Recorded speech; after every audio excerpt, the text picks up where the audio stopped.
time.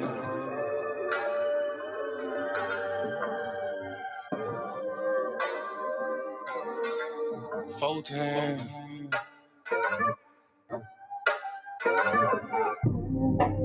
Doing gang things, living super clean. That done came up.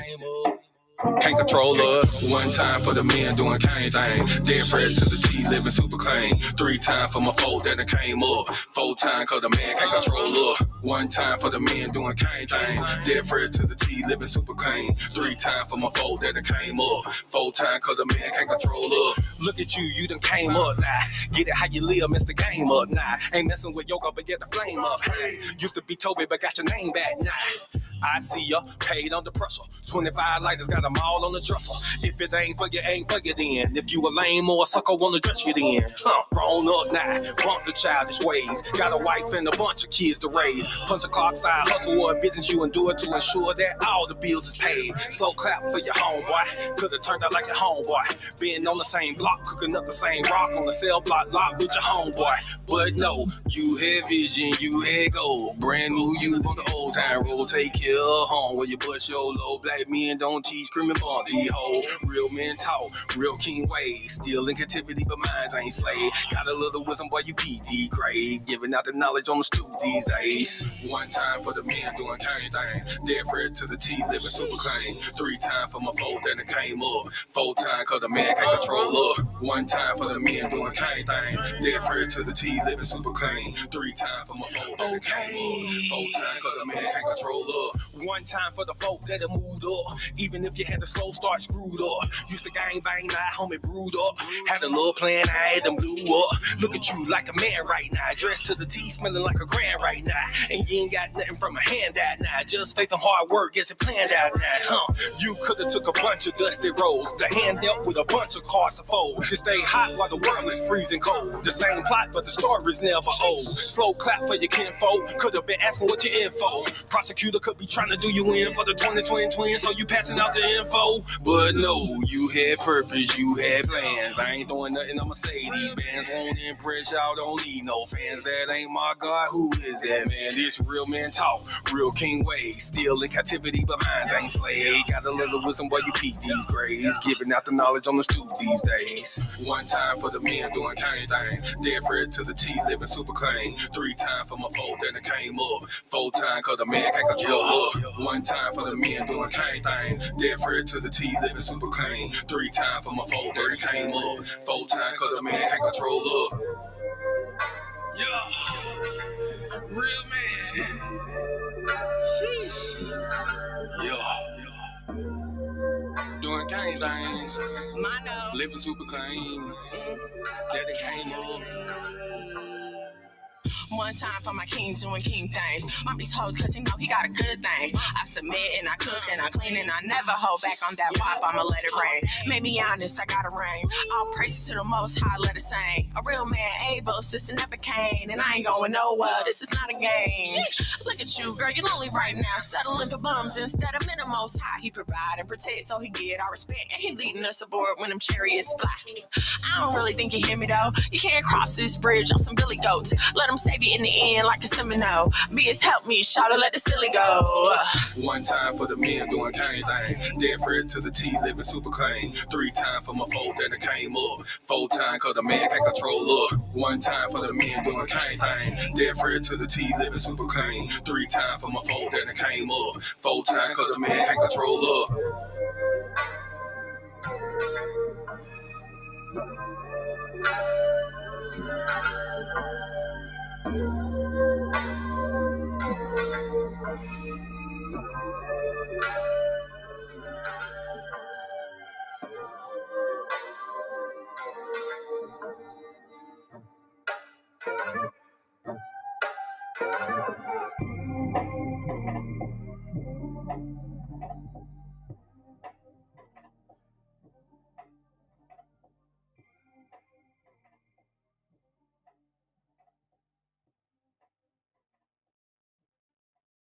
Shalom, sisters and cousins, and praise the Lord, saints. It's your favorite housewife, Miss Mono.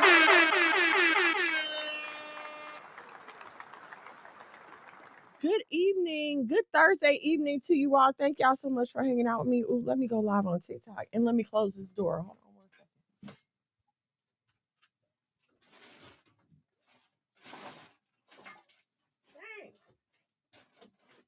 second.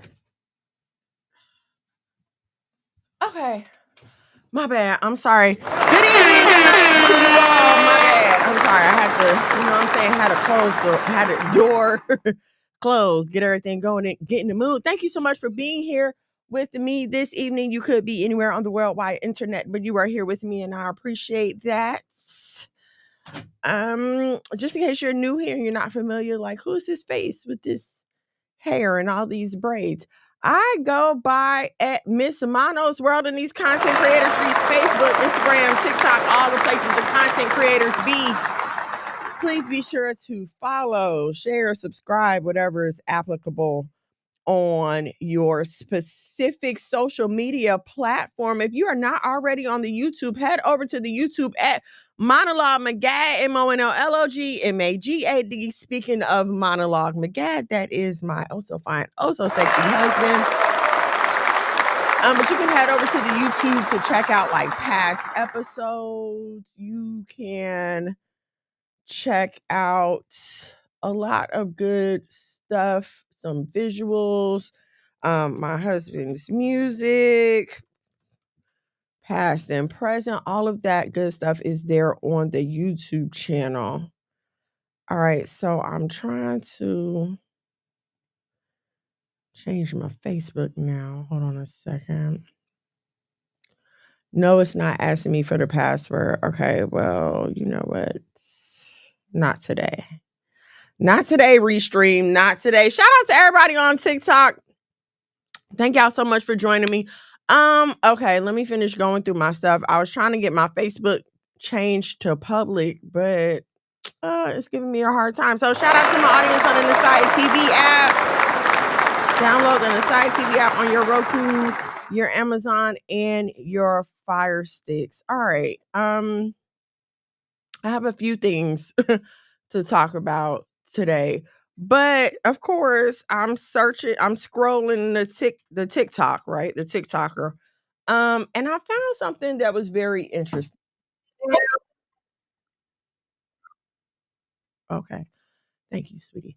I saw something today and it was really funny. Not funny, sad. Like not funny, weird, funny, not funny, haha, funny, weird. Okay.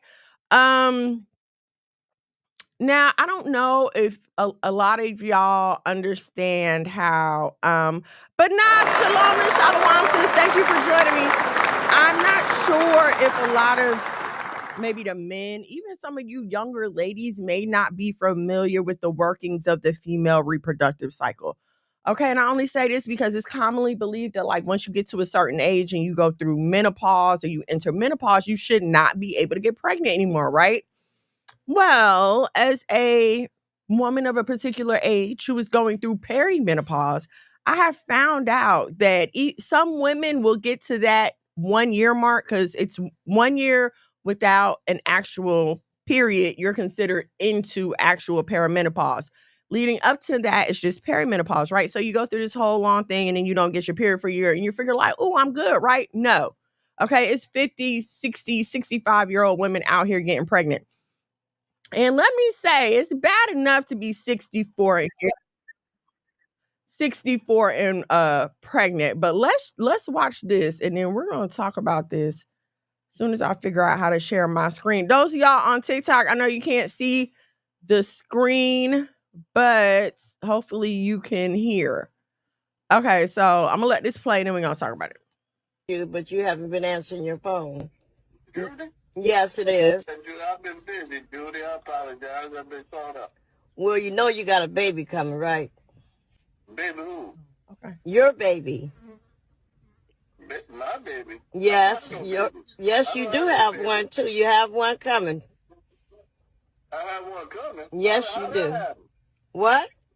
How that happen? How they tell you? You know how it happened. Don't make no baby, Judy. Well, we'll see when the DNA test comes. So what are you trying to say? I'm out here sleeping all around? You sleeping somewhere, but that ain't no, I'm not neither. Judy, somebody ain't being honest here, Judy. Something ain't right. You'll find out when we have that DNA test done. That's all I got to say. I'm not going to get my blood pressure up back and forth with you. We're just going to have that done, and then we'll go from there. Okay, I'm sorry, but the fact that she's referencing her blood pressure while calling this man to tell him that she's pregnant. I mean, that if I just feel like at 64, if you do end up pregnant, the conversation should not then be, hey, we need to get a DNA test. Like, I would expect more from an elder. I guess that's what it boils down to. Um, I come from a generation of respectable elders, okay, respectable mothers. And even if they, no one saying anybody's perfect, but you at least present it respectfully. Your intention was to set an example. Like, people were concerned about the children around them and the example they were setting for the children around them. So they made, I'm not saying there wasn't no mess, but it was usually done behind closed doors. We don't do those kind of things in front of children. We don't want the kids seeing this and emulating this behavior, right? But so here you have this 64-year-old woman who apparently has been not enjoying sex within the confines of a marriage. And now she has to get a DNA test to prove who the baby daddy is. I feel horrible saying baby daddy about a 64-year-old woman, but now she has to get a DNA test to prove who the baby daddy is. What? The world we live in. I suggest all of them get a DNA test. You think about back in the day when she slept with this one person. Okay, and see, that's what I'm saying. So I don't know if y'all heard him, but he came here and he was like, yeah, back in the day, maybe when you were just sleeping with one person, but he's saying, like, no, get a DNA test. That's crazy to me. Are you not in a stable Are you not? Okay, I understand things happen. Maybe she's widowed or whatever, but you out here like that?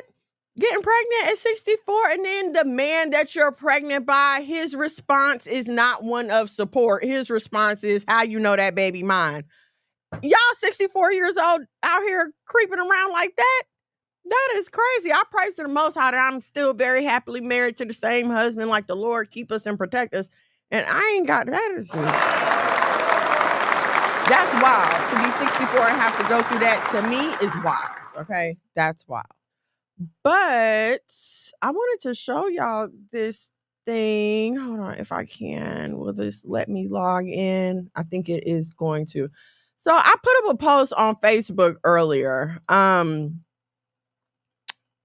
it was starring everyone's favorite couple, Dwayne Wade and Gabrielle Union. Okay, hold on. Let me find this post and change my thing to public. Okay, there we go. All right. So in the post, Gabrielle Union and her husband Dwayne Wade do not allow their children to believe in Santa Claus. They don't allow their children to believe in Santa Claus. Help me to understand why it is okay for your child to help me understand why it is okay for your child to choose to express the exact opposite. I know y'all say the word gender doesn't mean it's not related to your organs, but for this conversation, gender is related to your organs. So explain to me, how is it okay for your child to express a gender and or a sexuality that is opposite from what the good Lord made him? But it's not okay for them to believe that a man comes down the chimney and leaves Christmas gifts. And now they didn't say, oh, my kids have to believe in Black Santa. They said the kid can't believe in Santa at all. But if you believe in people's right to identify the way that they want to identify, then who are you to say that Santa Claus doesn't exist? I mean, where are the limits? Where are the limits? Yo, Shalom. King 7, Shalom and Shalom. How's the coffee? You know what? This one I don't talk to you. No, the coffee machine is fine. I'm going to try to clean it to see if I can get it to work. Yeah, 64 was bananas. Nuts and bananas. That's crazy. Yeah. I just, so here's my thing, right? And this, again, this is why we live in a confines of the law. This is why we have the hedge of protection of the law of the Most High that we conduct our lives in, because there are definitions, borders, and boundaries. But when you begin to tell people that there are no limits, they have no restraints in how they choose to identify and express themselves, well, where does that end, babe? Why does the right to imagine the life that you want end with you? Why does that end with where you are okay saying it ends? My son can imagine that he's a girl. He can dress like he's a girl. I'm going to go out and support that he's a girl. I'm going to force you to tell my son, to affirm to my son that he's a girl. I'm going to force you to do it. And if you don't, it's hate speech. I'm going to take your livelihood. We're going to blackball you from society. But hold on there. Don't you come around telling my child about Santa Claus. As much as a parent would say, and now we don't do Santa Claus in our house, but guess what else we don't do? We don't do confusing gender expression. You are the gender that you came out of my belly as.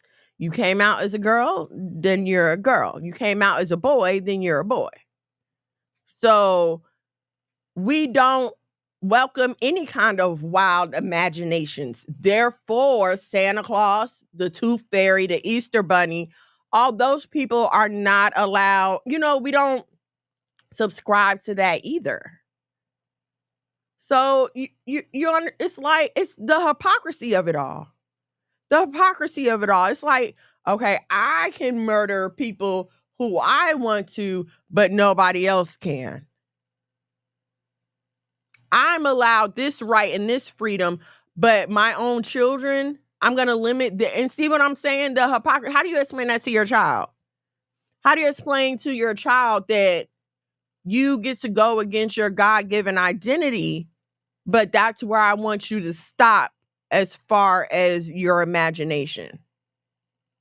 It's the hypocrisy of the lifestyle in general. Okay. And again, how are you going to infringe upon my right to do the same thing that you are doing? You are literally imagining a person that does not exist.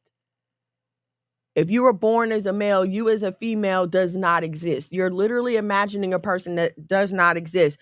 But if I want to imagine a person sliding down my chimney and bringing me Christmas presents, I can't. And let's not even get into the whole, y'all still celebrating Christmas around here? Like, bump Santa Claus. You still teaching your kids to believe in Christmas? You're still teaching your kids that on December 25th, one night, almost 3,000 years ago, that a white baby was born in a manger. And now here we all are to the lies continue. And see, this is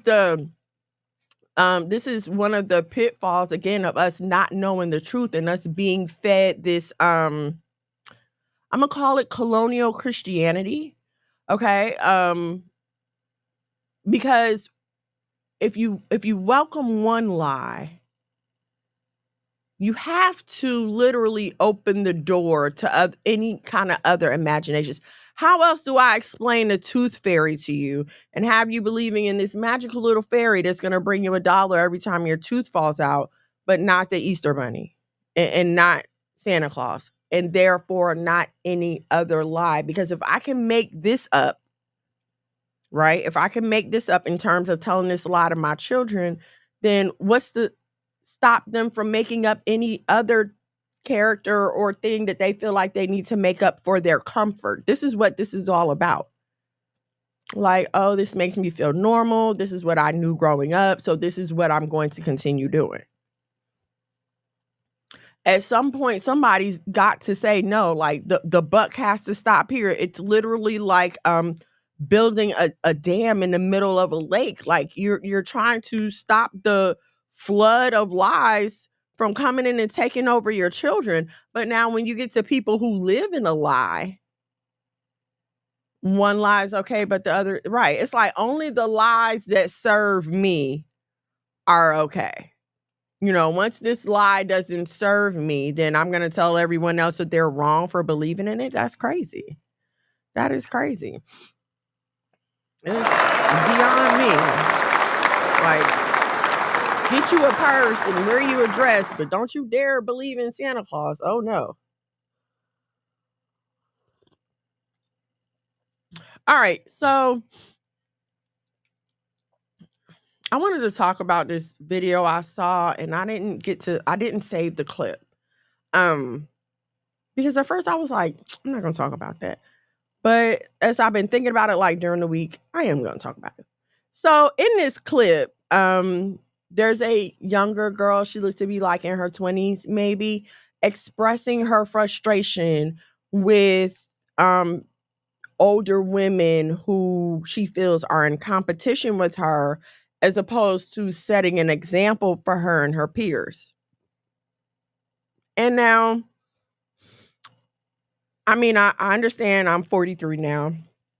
You know, I'm an old married lady with kids and all this good stuff. But I remember being a teenager, having my first job out of high school, and how the female manager, I had a female manager and a male manager, okay? And how the female manager just made my time at work a living hell. Like nitpicking, finding any little thing she could do to give me a hard time. Never had a problem with the male managers, never had a problem with anyone else. But it was the older female manager who gave me a hard time. My daughter just literally went through the same thing, was working at Chick-fil-A. Just wound up leaving the job because the female managers were giving her a hard time. And my mom had told me back then, some older women are just jealous of younger women because they're younger, right? And so let me address my age group, because it's my age group that's coming under this scrutiny. For the fact of the matter is, there are not enough of us setting examples for these younger women. They're not. We live in a time of the modern woman, right? We live in a time where marriage and family is being shunned. So if we're living in a time when women aren't encouraged to get married, you are going to have a bunch of single women out here all in the same dating pool. So now, instead of the dating pool being like young 20s, maybe, 20 to 30, now you have 40 and 50-year-old women competing for the same men that these 20 and 30-year-old women are competing for. Okay, which is, again, it's beyond me, because I would never want someone that much younger than me. What are we going to talk about? You remember the Jetsons. He remembers what? Dexter's Laboratory? Like, what are y'all literally going to talk about? Okay, and then instead of at least the older women having enough restraint, class, and dignity to set themselves apart, they seem to do all that they can to look like the younger women.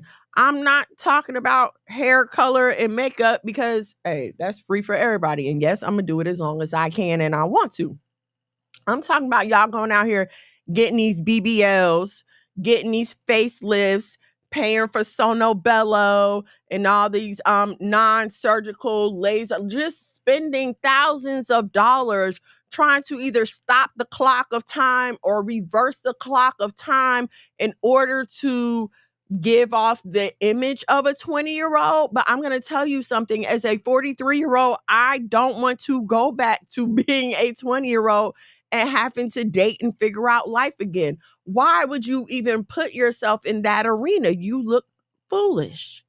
And I remember working excuse me, I remember working at nightclubs, like I would wait tables, and it never fails. There's always one or two or more older women in there, and you just don't belong. Like, go home and be a grandma. Go home and be a mother. Just because your kids are grown doesn't mean they don't need you anymore. Go home and be a mom. Like, I'm trying not to be offensive, and I understand that a lot of women, that a lot of mothers, like once they get grown, like to hang out and club and party with their daughters. And like, I'm not trying to hurt anyone. I'm really not. But also, don't you feel crazy? Like, you don't feel crazy out here running the streets with people that's 20 years younger than you? Can you even understand anything that they are saying? Does that not feel wrong to you? And this is what I've said this like a while ago when we talked about constantly trying to get back years of your life that are gone. If you're always chasing your 20s, when do you get a chance to enjoy your 40s? If you're always out here trying to hang with the 18, 19, and 21-year-olds, when do you get to enjoy the beauty of life that comes with being 40? I know it's not talked about and it's not celebrated. And honestly, if you look out on social media, it always seems to be a complaint from older women like, oh, we're forgotten about. No one cares about us anymore because we're older. The fact of the matter is, isn't that the whole point of getting married and starting a family? So then you focus on your family, like you're not out here trying to get attention in these streets. Your time is up. You had your moment in the sun. Go home, Roger. Like, nobody, I don't want to say nobody wants you here, but you're not supposed to be here. It kind of makes, if I'm a 20-year-old, okay, when I was a 20-year-old watching these 40 and 50-year-old women, it repulsed me, and it made me want to say, that's what I don't want to be like. I know that I don't want to be 40 looking like this. I know that I don't want to be 50 looking like this. I don't want to be out in a club dancing, pushing up on people, catfishing people while it's dark, and then the light come on and they see my gray hair and they ready to go. And let me explain something to y'all. I know we got all kind of color dyes, and you can change your hair 50 million colors, and you can put on a lace front, and you can put this on, and you can put that on. But no, like, you're not going to be able to catfish people for so long. Your age is going to show. Your age is going to show. The hands never lie. That's one thing I've always been told. A woman's hands will never lie, because look, you can get facelifts and Botox and everything else, but most people don't do anything, to surgically alter their hands. So at some point, they're going to be able to look at you and tell who you really are, because they're unhappy with themselves and or their life. They're saying, listen, these are the older women that these younger women are complaining about now. When they were in their 20s, they didn't need a man. They were strong and independent. I don't have to take no mess from nobody else. Young girls, pay attention. Like, if anything, pay attention. This is what you don't want to be. That manager that's giving you a hard time at your first, second, and third job, at your fast food job. And listen, there's nothing wrong with being a fast food manager. If that's how you got to make your living, get it how you live. But why make it hard for the younger woman who's just coming there to get some money to get her through school? Reflect on yourself. And again, and there's no day like today to decide that, hey, I've got to do better and I'm going to change my ways.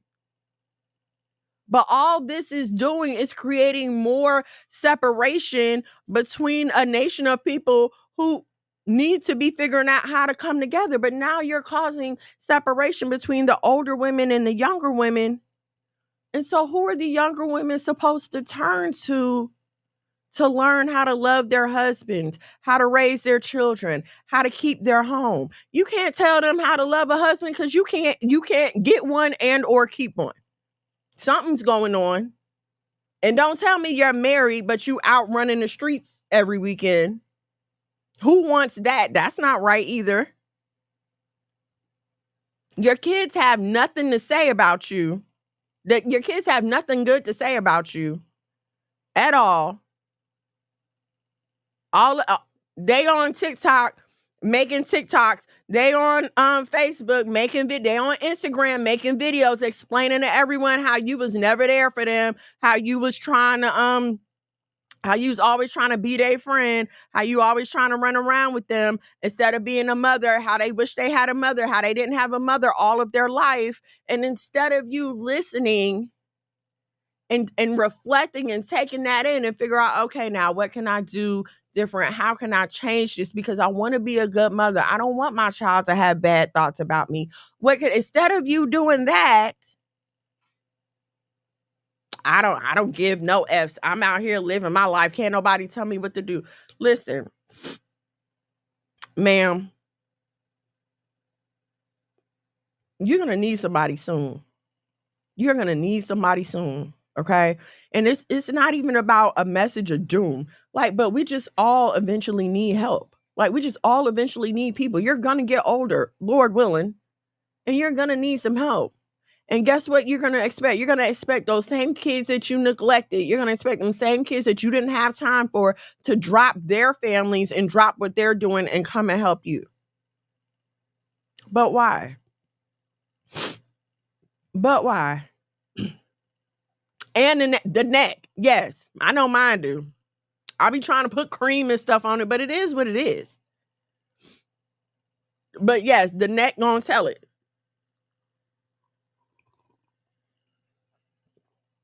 So as older women, we got to do better.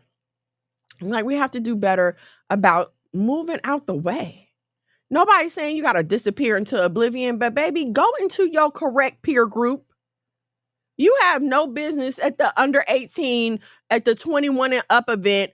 Get your behind to the grown and sexy, to the sexy single senior citizen section or whatever.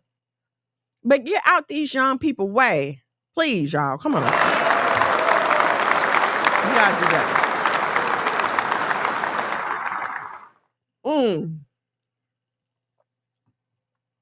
Speaking of older women dating, have y'all seen Queen's Court? So this is the second season of the show, right? I'm trying to pull up a picture so I can show y'all. This is the second season of this show. And on this season, they have, hold on, I want to show y'all what I'm looking at so we can discuss this. Okay, on this season of Queen's Court, they have Lisa Ray, K. Michelle. Hold on, sorry. And this lady right here. And now you may recognize her as Delicious from Flavor of Love, but on the show, she goes by London. Like, share, subscribe, turn on your notifications before we get into this. Okay, but on the show, she goes by London. So this Delicious, Lisa Ray, K. Michelle. They're all single. They're all looking for love.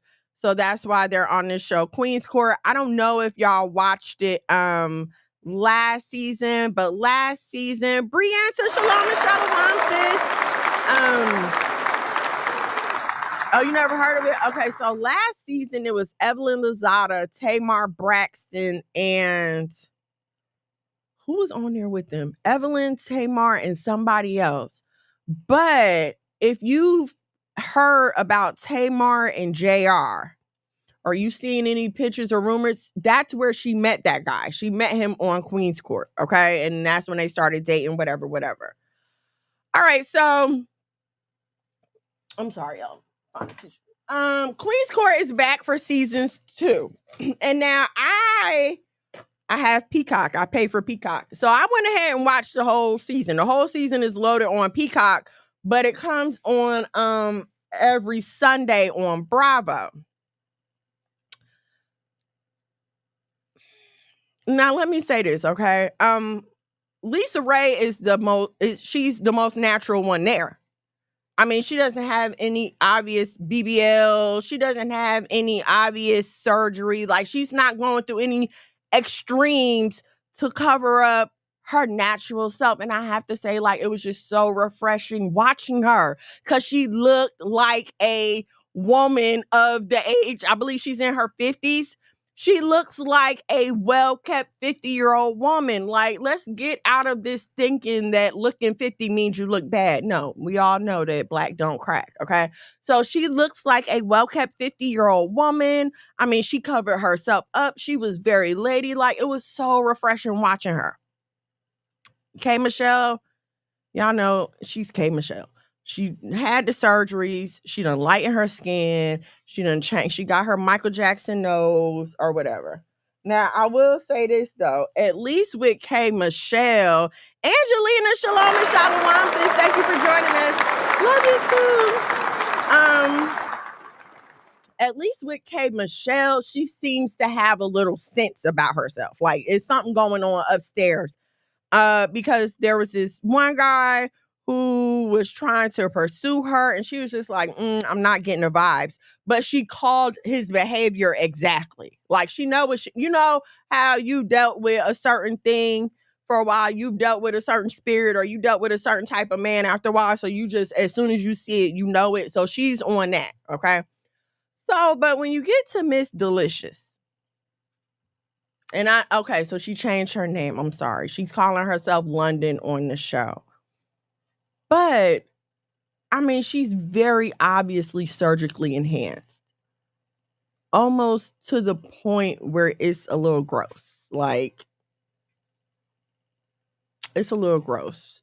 Like, her enhancements look like bags hanging off of her body. Okay? And I guess because of that, I mean, I don't know. I've never had any enhancements, but I'm kind of thinking it all goes hand in hand because if I pay for all these enhancements, yes, I want everybody to see them. And so in her dating on the show, she led with her body the entire time. And what I mean by that is any chance she gets to show her body, she's going to do that. From picking the skimpiest clothes to making sure that she sits provocatively. I mean, in this one scene, she's downstairs where all the men are, and she's laying on the bed. You know how we lay on the bed, arch the back, put the leg up, trying to be all sexy for your husband. Okay, she's doing this in front of all these men, and it's like she's clearly just leading with her body. Like, look at me, I have this body. Shouldn't you want me because of this? And I feel like, well, I know that a lot of us, she said just a little gross. Yeah, it was just a little, like, I feel bad because it's obviously a sign of low self-esteem. It's obviously a sign of, and I'm going to just go ahead and say that. Like, to me, anytime that you are willing to put your life on the line to change your physical appearance, that is clearly a sign of low self-esteem. I'm sorry. Facelift, it's just a little facelift. Listen. Yes, I would love my eyes to sit back like this all the time and you know what I'm saying? Yes, my lips bother me, okay? They bother me. But as you get older, I've learned this, as you get older, the distance between your lip and your nose widens. It's just a process of aging. Oh, thank you, baby. If I had my way, I would go and Botox my lips up a little bit. But it's not worth it. You mean to tell me you want me to put botulinum toxin? It's literally a toxin. You mean to tell me that you want me to put a toxin in my lips and trust that it's not going to kill me or poison me eventually? No, that's just crazy. I'm going to buy this little Tarte lip plumping lip gloss, and I'm gonna get all the lip plumping lip gloss I can afford from Sephora, and whatever that don't do, it's just not gonna get done. But I'm not gonna sit around here and just beat up on myself about it. And so that's what I'm saying. Like, I feel like once women cross that line into plastic surgery, that's clearly a sign of low self-esteem. Okay, listen, we're all gonna change. Lord willing, you change. Lord willing, you get older. I don't know why we don't seem to understand that in society. Like, the opposite of aging is death. Okay, the only way you don't get older is that you die. So you want to live, but you don't want to get older. That's just not one of the principles that you can change. It is some things you just cannot undo in life. And this is one of the things you can't undo. Your body is going to change. Your mind is going, hopefully your mind changes. Hopefully you start thinking different. Hopefully your perspective changes. Hopefully the people you hang around change. You're supposed to grow and you're supposed to mature. But this attempt at staying at a young, desirable body type image kind of situation, it just screams desperation. And you're honestly, it's like a fun house full of mirrors. Because when you distort yourself like that, nobody gets to see the real you. Like, do y'all ever wonder about these celebrities who have plastic surgery and then they have kids? I'd be like, how you gonna explain to your kid how they look that way, first of all? And secondly, how do you look your child in the face and tell them, oh, love yourself, you're fine just the way you are, when you don't believe that you, with those same features that child has, because that baby came out with your nose, okay? But you were so hell-bent on changing your nose and giving yourself a Michael Jackson post-surgery Michael Jackson nose. Your baby came out with the pre-surgery Michael Jackson nose, and you want to look at her and tell her, oh, you're beautiful. What? Well, if the nose wasn't beautiful on you, Mom, how you gonna tell me it's beautiful on me? But let's get back to leading with your body while you're dating, because that's where I was going. You advertise yourself as a fun bag holder. That's literally like, it's like a stick with bags on it. You're like a blow-up doll. You're literally just advertising yourself as a blow-up doll. The point of someone getting to know you is to get to know your mind and how you think and what you like and what you do and what you don't do and your principles and what you believe in and how, the image that you have for your life later on. This is the point of dating and getting to know someone. But if while you're dating, you're not getting to know them, all you're doing is hooking up and letting them feel on your butt. And so this is all that he's thinking about. And so let me explain something to y'all. Like, the thrill of the sex is going to wear off. It's going to wear off. You might keep him a few times, sure. But then after that, what's going to happen?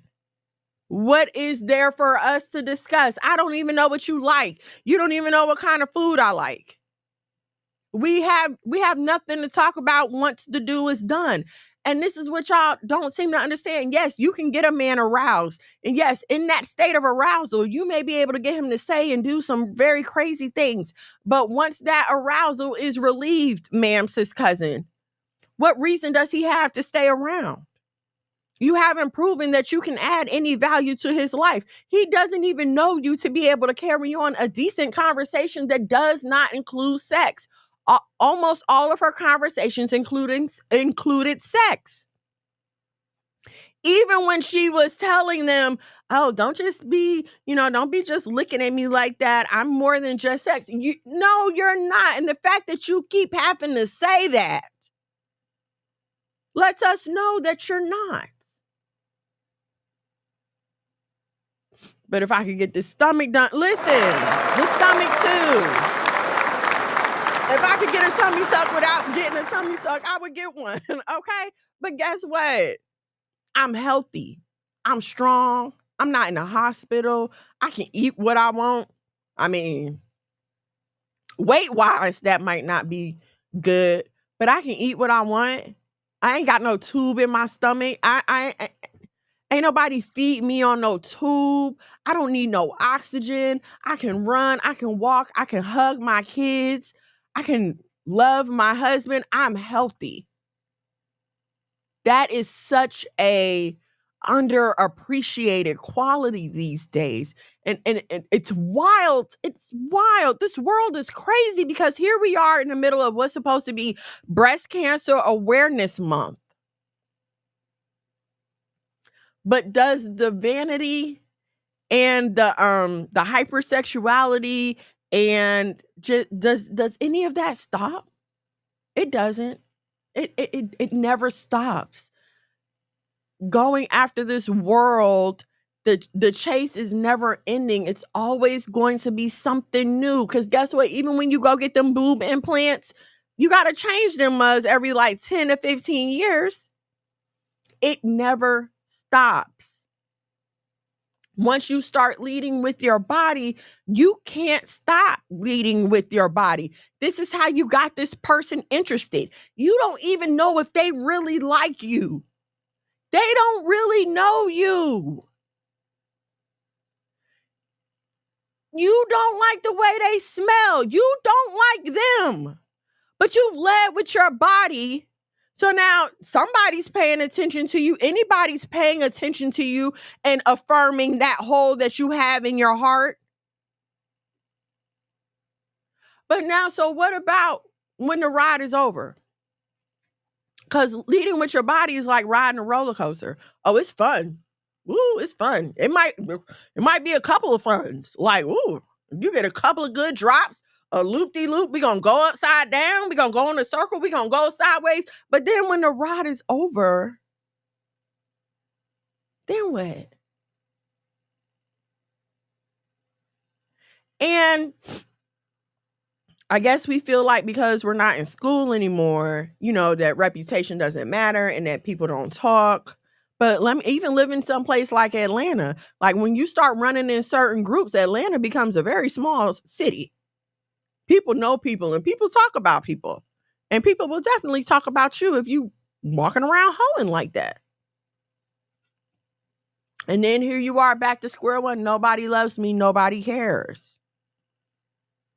Break the cycle of leading with your body. If you've already enhanced yourself and you're listening to me, ma'am, sis, cousin, you can cover that up.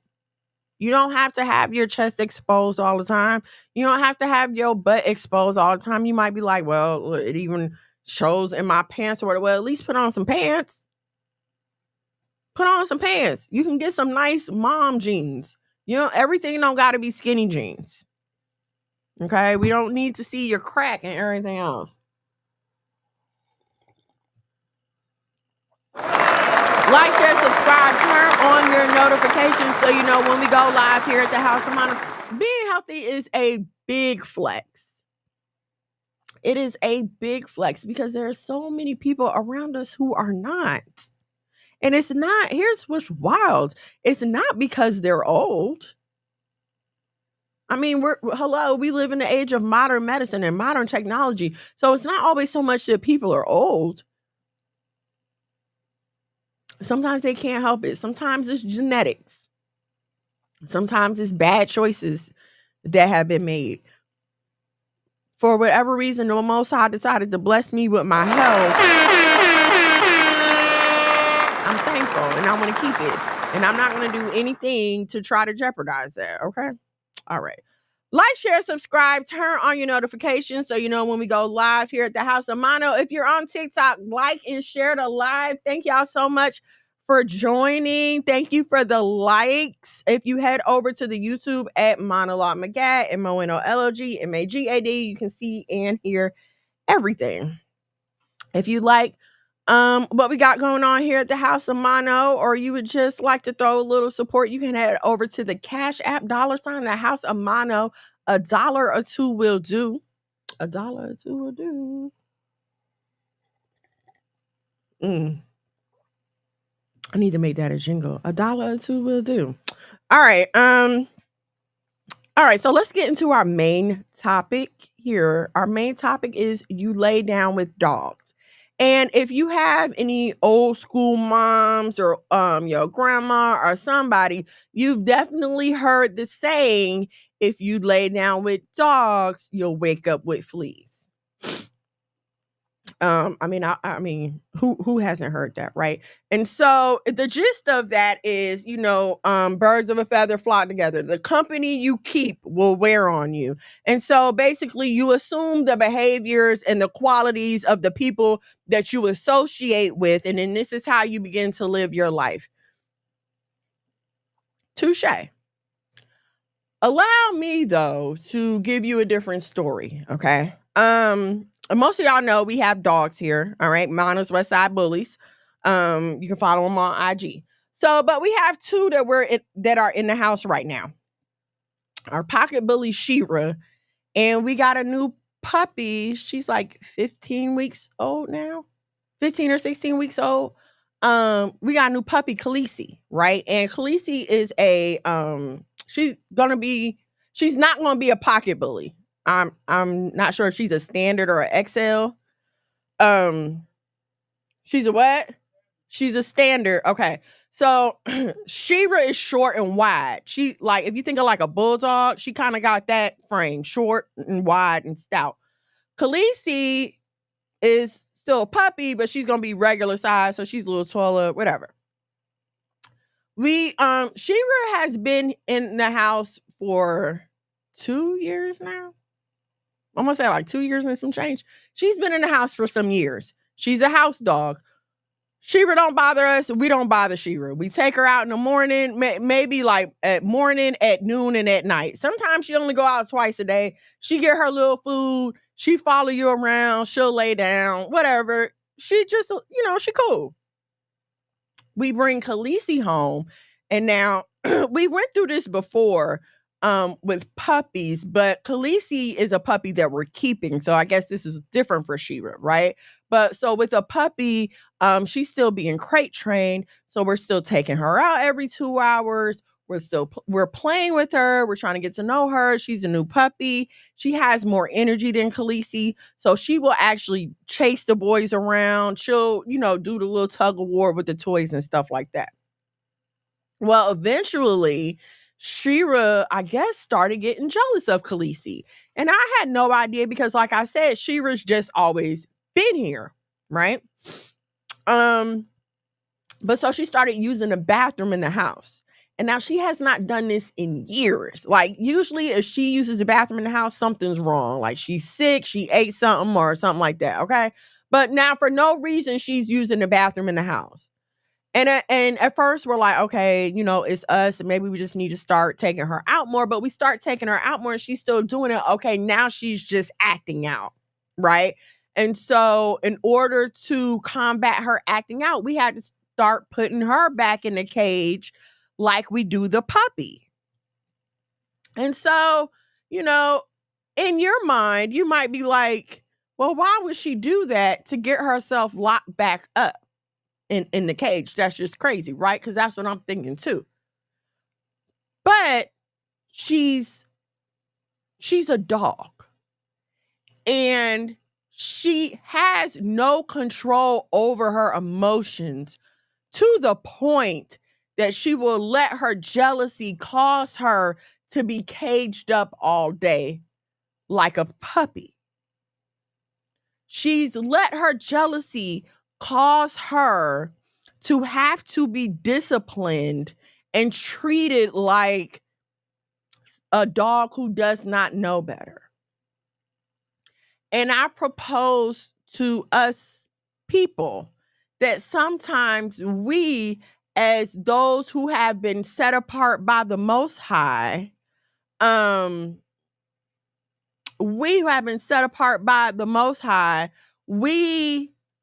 allow our emotions, mainly our jealousy, from looking at the world to cause us to get so worked up that we have to be chastised like someone who doesn't know better. Okay? Tell me you're a GLT fan when I tell you. I wanted to name her Daenerys. We went through Daenerys, Dracarys. What else was we gonna name her? Khaleesi, not Khaleesi. Cersei. Y'all, like, we went through all the names and landed on Khaleesi. So yes. Yes, I'm a GLT fan. We we watch these girls, right? We watch these girls in the world get online and get all these likes and get all this attention for getting naked and for saying just crazy outlandish things, right? And instead of us understanding that that feeling of jealousy is it's like a it's like a warning sign. Like, hey, maybe you need to get off social media for a little bit. Maybe you need to stop watching so much TV. And instead of us um taking that and then proceeding to be wise in our actions and turning off the TV and getting off Facebook and getting off Instagram, we will let the jealousy, the emotion take over us and continue listening to that and start acting out in our normal lives. Okay. Whereas you're usually fine and content with, your life, your work, your job, your husband, your group of friends, if you have any, or, you're a homebody and you're cool with that. Now all of a sudden you feel the need to be out in the street. Now all of a sudden you feel the need to go live all the time with no clothes on and not really much to say. Now all of a sudden you're making up these wild, outlandish stories to get attention on social media. And there are women who do that. There are women who do that. And, they may be saying it's for entertainment or whatever. But ma'am, sis, cousin, if you're out here reporting to be a child of the Most High, if you're out here telling people, oh, I'm a law-keeping Israelite and I'm in the truth, then these behaviors should be so far from you. You should not be willing to compromise people's trust in you. You should not be willing to compromise the validity of the words that come out of your mouth just for some attention because you are so jealous. It's not that you can't have the things that you think that the girlies have. You think the girlies have friends. You think the girlies have money. You think the girlies are living this life. You think the girlies are getting all these men. You just think the girls have everything that you want. And the fact of the matter is they don't. When are you going to understand that social media is just a show? See, when I was growing up, all we had was soap operas. Shakira, shalom and shalom, sis.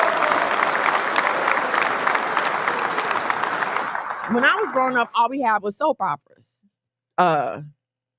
Dynasty, Young and the Restless. What else was coming on? All My Children, General Hospital, right? And so when you saw, okay, let's talk about Dynasty, because in Dynasty, they were particularly wealthy. And I remember Dynasty, especially because I love me some Diane Carroll.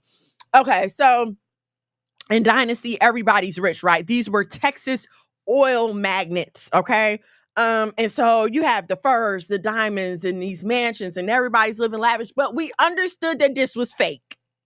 We know that this is a set, that they built this set, or, nowadays they rent the houses or whatever, but they built this set and they rented these clothes. And, we know that this is fake. It's just like when you are in high school and they put on a play and they had the sets and the props. And even though someone might have been playing the rich woman, you never for once thought that this was this person's real life and that you could have it too if you just acted like them. You understood that this was just on television, right?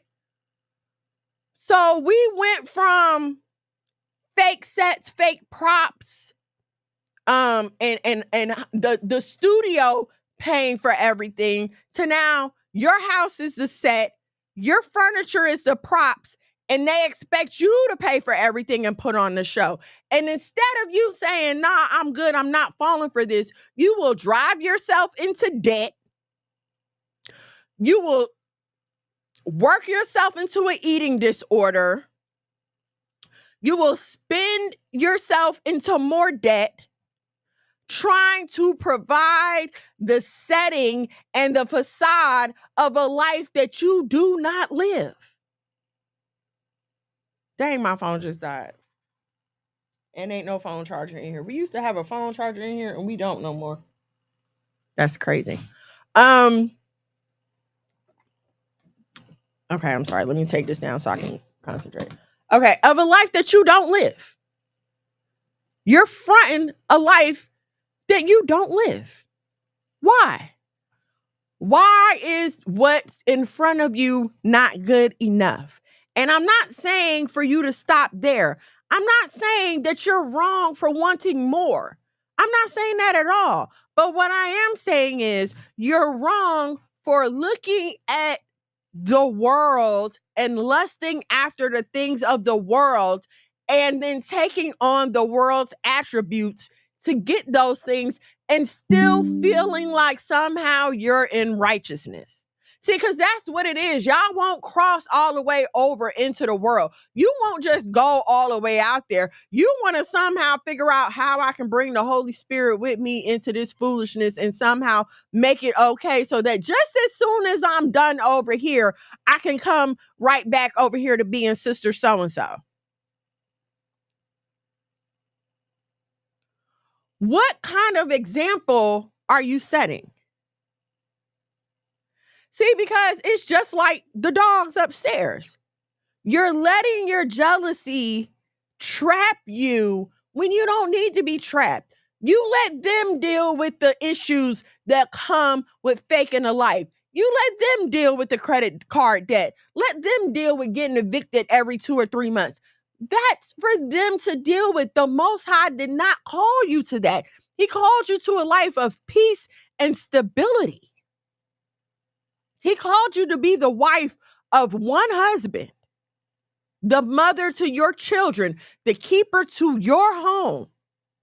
He did not call you to be out here in everybody else's husband's face and everybody and any man that look at you, you all up in his face, showing him all 32. That's not what you were called to. But you keep putting yourself in these situations and you keep ending up with people who mean you no good and you keep wondering why. Why, God, why? Because you keep putting yourself in situations that you have no business in. Why am I in this cage? You put yourself in the cage, babe. Why keep running into these deadbeats? You put yourself in front of the deadbeats. Instead of just being where you're supposed to be, when you're supposed to be there, and letting the Most High bring the right people to you, you just jump out. And it's like you just jump out wildly into traffic and then wonder why you keep getting hit by cars when it's a whole sidewalk over here that you're meant to walk on.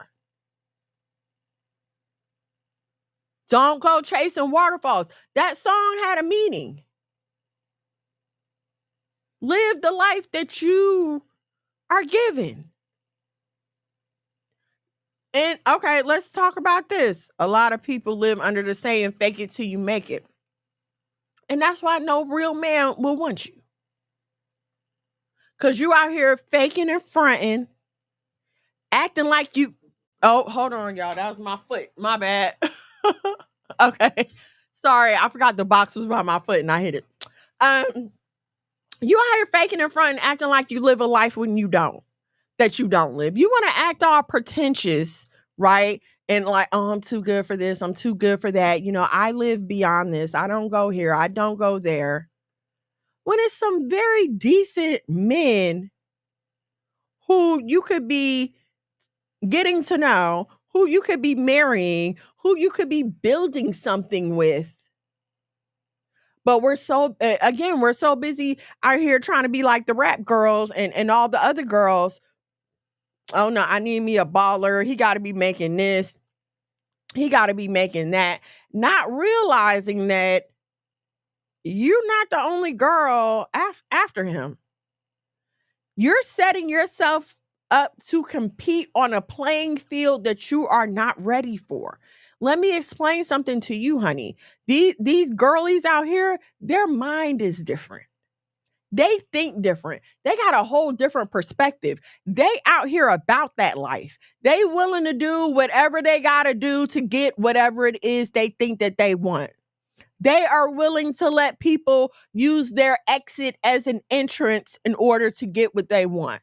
And if you don't know what that means, pick up a Bible. They are willing to leave the natural use of a man to get what they want.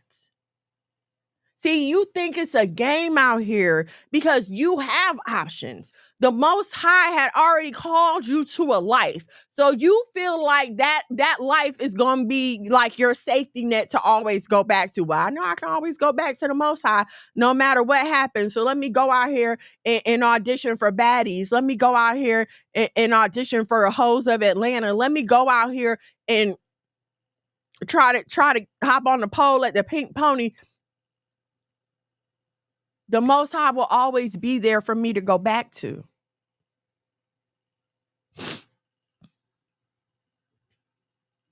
The timing of life is such a precious thing. You miss your blessings by not being in the right place at the right time. You miss people who could come into your life to bless you by not being at the right place. I think about that a lot. Like, how many opportunities did I miss because I was out here chasing what I thought the world had to offer, laying down with dogs, doing just things that I know that I had no business doing, and frankly, that I was too good to be doing.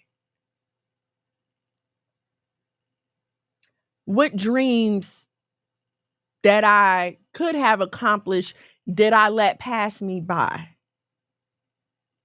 Because I was not willing to get in my quiet place and hear what the Most High was saying to me and where he wanted to take me. Because I thought that it was more important for me to be able to afford a pair of 7 jeans and afford this car and afford this and afford that, instead of quietly, calmly, and with the Most High working my way up to those things.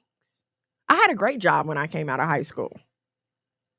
It was 1999, and the newest thing was the house phone with local long distance. They called it intralata long distance. So it's like calling from Atlanta to like Savannah. You know, that was like intralata. So it wasn't really long distance, but it was kind of long distance. And so we would get bonuses for selling that. So I was making money. I had bought my first car. I was in school. Like, the Most High had blessed me. I was good. If I would have kept going on that path, great. Who knows where I would have been? But I kept getting distracted by what I thought the cool kids or the cool girls around me was doing. And they was hanging out at Magic City on Monday night, and they was wearing this and they was wearing that, and they had this dude coming to pick them up, and they was always going out on dates, and they was this and they was that, and I felt like I needed to be doing that too. And so instead of staying on the path that had been intended for me, I went off and caused myself debt, heartache, sorrow, pain, so much unnecessary negative effects came into my life because I would not be obedient, because I was not content with what I had. Exactly, that's coveting. It's coveting. And so when I'm saying that Boaz don't want your ass because you're laying down with dogs, if you're calling, let's clarify who Boaz is. Okay, I think we need to do that because I think sometimes y'all just be ready to throw that title on any man without making sure he earned it.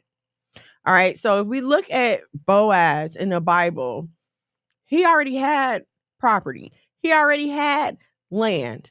He was already well respected. He had workers working for him, right? He was a man of stature. He wasn't no bum. He wasn't borrowing nobody's car and dropping them off at work and riding around in a car all day. He wasn't a hobosexual. He wasn't trying to come up and lay with you in your apartment when it got cold. It wasn't none of that, okay? Boaz is not just any random nigga around the way that will deal with you. And see, this is where y'all be getting it confused sometimes. And I don't think you understand the qualities that you need to attribute to a man before you talking about, oh, this is a man that I want to marry. Some of y'all just want to say that you have a man. And let me tell you something. I'd rather be alone for 1,000 years before dealing with a no good, lazy man that I don't like and that I don't want around. So let's clear that up, okay? So if you're talking about somebody who has their stuff together already, what do you think is so special about you that you can approach him without also having your stuff together? And why would you want to even be with someone who would be stupid enough to fall for your games? Now, look, we went through that when me and my husband, when we first got married. I had to try it. I had to test it. I had to see what I could get away with. And I learned very quickly, oh no, I'm not getting away with much of nothing. But I appreciated that because that made me grow up and mature and realize, okay, it's time to stop playing. And listen, this is the husband you pray for. Get yourself together. How many of you are willing to get yourself together to prepare for the life that you say that you want? See, you're looking at, and here's look at what's going on in the world right now. This Diddy situation is bringing a whole lot to light. And it's not that we didn't know it happened. I think maybe some of us didn't understand the details, or maybe some of us didn't understand how widespread it was. But these girls are coming out with horror stories. I heard a story today about a young lady that was SA'd by Diddy and two of his assistants. They were sticking foreign objects inside of this young lady. Foreign objects, like experimenting on her. Do you not see the price that these girls are paying for the life that you think that you want to live? It's just like, okay, you worked hard and you saved up your money and you got your car, right? You got the car that you wanted. It's the car of your dreams. And you find out the next day your neighbor just went and got the car for free. What are you going to say? That's not fair. Why you got the car for free? I had to pay this, so you should have to pay this too. Okay? And so take that attitude when you're looking at this fame and fortune that you think that you want, or this lifestyle that you think that you want. Nobody's going to let you in for free because they had to pay for theirs. So you're going to have to pay too.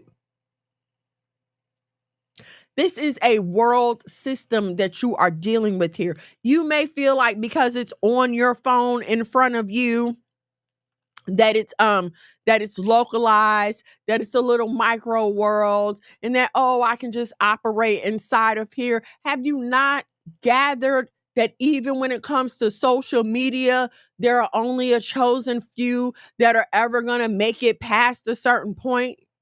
Have we not been hearing the stories about how even social media is biased? Hell, the AI is biased. The artificial intelligence has been programmed to be biased against your brown skin. Why do you think that you and yourself, who claims to love the Lord and keep the laws and the Sabbath and the commandments, why do you think that you are going to be allowed to enter into these people's system without paying the price? Come on, think about that. Do you see what's going on? Val Shalom, shalom and shalom, sis. Like, do you see what's going on around you? And I know everybody's waiting to see all the other celebrities that have been named on this list, but you need to be paying attention to the normal people on this list who are not celebrities, because they are the victims. And that is the life that you are pursuing if you keep going in the direction that you are going.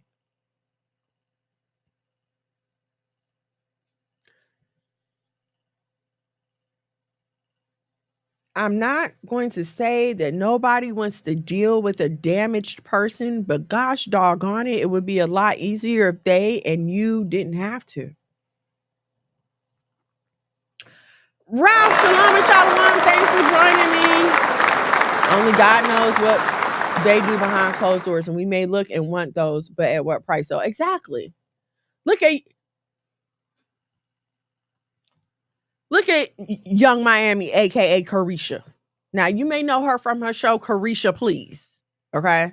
And ever since she got with Diddy, it was like, oh, she blew up, right? She got the show, she was at the award, she was doing this, she was doing that.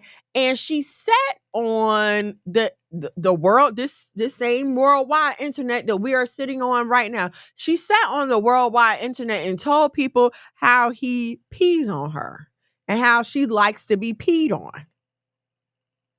I've heard stories of women actually being covered in feces.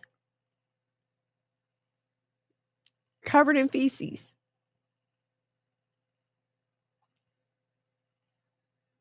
But when they get up, they can go get a Louis bag.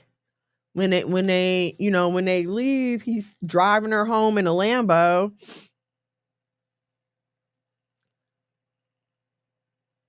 You in your life are having a bad day and you go for some retail therapy, right? Whatever that looks like to you. The Dollar Store, Five Below, Target, Walmart, Macy's, Nordstrom's, wherever your retail therapy takes place, right? And so you buy the things and you take the things home and you hang the things up. And sure, you have new things, but your issue isn't resolved. The thing that caused you the turmoil in the first place is still there. And now, if you've retail therapy beyond your means, not only do you still have the original issue, but now you've got some credit card debt that you've got to deal with. Or hopefully you didn't run your checking account into the negative because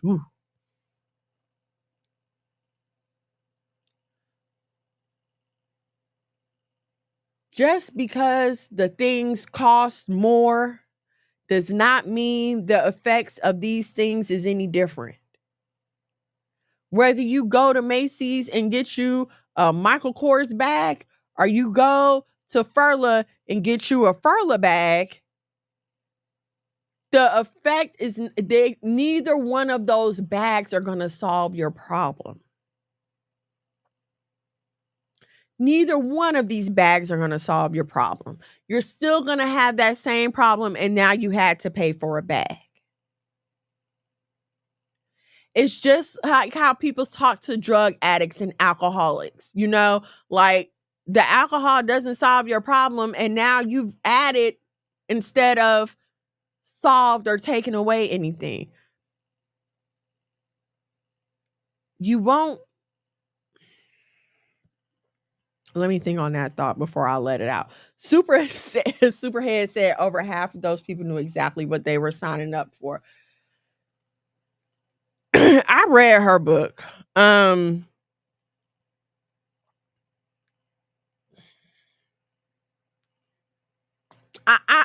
don't know.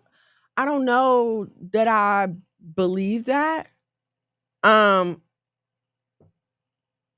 not going to say that I don't believe that people know what they're signing up for. Like I said, and I've said this before when we've talked about this. Once you go into certain places with certain people, we like to be very clear on consent in this day and time. And because of the fact that consent is so hyper focused on, we kick common sense out the window. And what I mean by that is if I have no intention of having sex with you, I'm not going to go to a place where sex could occur. If I have no intention of having sex with you, I'm not going to a hotel room with you. If I don't know you and I'm not comfortable with you like that, you're not picking me up for a date. I'm going to drive my car and I'm going to meet you there. until such a time as I may be comfortable as getting in a car with you. You understand what I'm saying? It's like we've been sold this message of consent, consent, consent, and no means no, that we forget that yes and no start before the words yes and no. And again, it's the same kind of situation. Y'all get out here and y'all start messing with these dudes, and oh, he got money. Oh, he got this. Oh, he shows me a good time. I never have to pay for anything. And so you think he inviting you up for a little nightcap, and then the next day you want to go and file assault charges. And I'm not saying that that's not wrong. But ma'am, sis cousin, you led yourself into the situation. It's just like the dog. You keep being so freaking jealous and using the bathroom where you should not be using the bathroom. You've put yourself in a cage that you don't need to be in. You didn't have to go through that. You did not have to endure that trauma. Let's keep it real. A lot of us are not always innocent victims. And I'm talking to myself here. I can admit that the stuff that I went through, I would not have went through it if I would have been where I was supposed to be. I would have avoided a lot of dangers, a lot of traps, a lot of exes, a lot of bad things. If I would have just been being obedient and being put on a path of righteousness that the Most High had for me. So when I'm saying this, I'm not speaking from a point of superiority, like, oh, look at you, you're just, no, I'm not speaking from a point of condemnation. I'm telling you, baby, I know. And you cannot change your life until you're willing to accept the fact that, yep, I know too. I know too. Because until you're willing to take responsibility, you can't take any power. Until you're willing to take responsibility, you can't change it because you're leaving it up to everyone else to change your situation. And the fact of the matter is, them people not even thinking about you. They out here trying to live their own life, trying to raise their own family. So while you're sitting here waiting for someone to save you, the fact of the matter is you have to save yourself.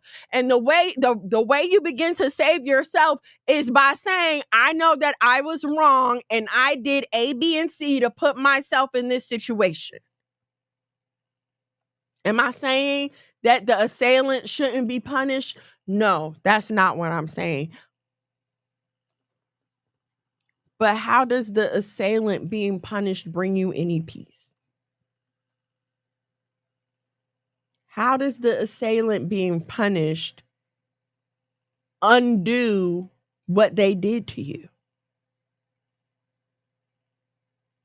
Have you ever listened in court when they're giving the victim impact statements?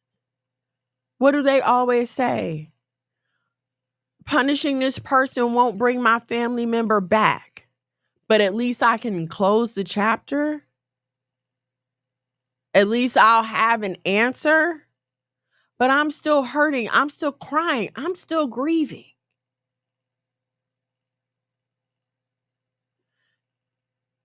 There are things that there are no remedy for. And I've said this before, but there are some things that are worse than dying. Living with some things is worse than dying. And so I saw a video that a lot of these video vixens are sometimes are and ran a train on before they shoot the music video, and they have to go and shoot an app as if nothing happened to them. Yeah, I've heard those stories too. And so, right, common sense. And so from our seat looking in, you may say, oh, well, that would have been it for me. I would have left after that. You don't know what kind of guns these people is pulling on these women. You think that they're going to let you come. They're going to do what they want to do to you, and then they're just going to let you go like that? Why do you think that there are charges on this man going back to 1995? I was 15 years old. That is crazy. It's 30 years. I'll be 44 this year. For 30 years, you mean to tell me this man has been a sexual menace, a menace to society, and not just on women, men, women, and children? All in the name of, if you want to be a star, if you want to be famous, if you want to live this life, he all dancing in the videos in his shiny suits and the shiny cars, presenting this enticing lifestyle. And then when you go to grab that enticing lifestyle, oh, yes, I want that. Yes, I want that. Now you find out that there is a very steep price to pay.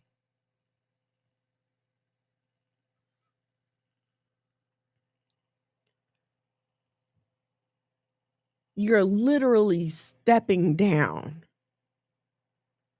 from the place that the Most High has set you on when you go and chase after the things of the world. You're literally demoting yourself. It's like walking out of your palace and saying, okay, I think let me go see what the hood has to offer. And listen, the Bible tells you to live a quiet life and mind your business. But the world we live in, we feel like, oh, quiet is boring and I can't mind my business because I got to have the tea and I got to be here and I got to be in the mix and I got to know what's going on. What does the Bible say about a busybody? What does the Bible say about a talebearer, about people who go back and forth? And don't just always look at busybody as like, a gossiper or somebody who's just, in other people. Sometimes you could be a busybody with yourself, like literally a busybody. Like you're literally, come on, come with me. You're literally a busybody, okay? Your body is literally always busy. And for what? Why do you expect a righteous ending to a wicked beginning?